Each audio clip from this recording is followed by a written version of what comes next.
อัปเดตฝนฟ้าภาคอีสานมือนี้ประจำวันที่7พฤษภาคม2568ก่อนจะไปรับชมรับฟังกับฝากพี่น้องๆทุกท่านกดติดตามให้เด้อขอบพระคุณหลายๆไปรับชมรับฟังข่าวกันเลยค่ะสำหรับมือนี้7พฤษภาคม2568ภาคอีสานจะมีอากาศร้อนโดยทั่วไป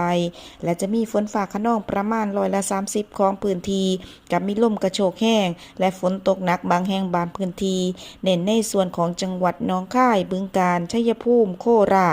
อุณหภูมิต่ำสุด 24-27 องศาเซลเซียส อุณหภูมิสูงสุด 36-38 องศาเซลเซียส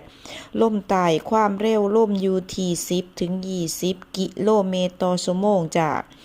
สำหรับเรดาร์ฝนล่าสุดแอดมินเช็คให้เนาะจ้ะเนาะ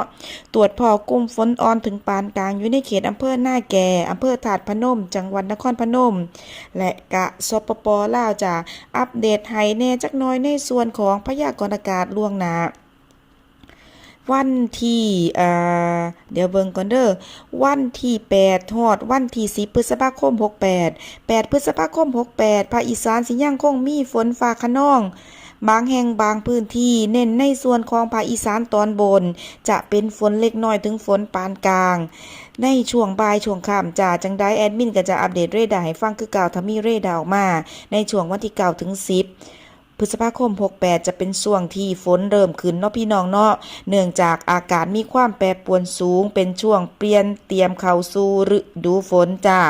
สำหรับคลิปนี้แอดมินขอตัวลาไปก่อนกะดูแลสุขภาพช่วงนี้อากาศกะสิร้อนแน่จักหน่อยเนาะพี่น้องเนาะคลิปนี้ลาไปแล้วพบกันใหม่คลิปหน้าสวัสดีค่ะ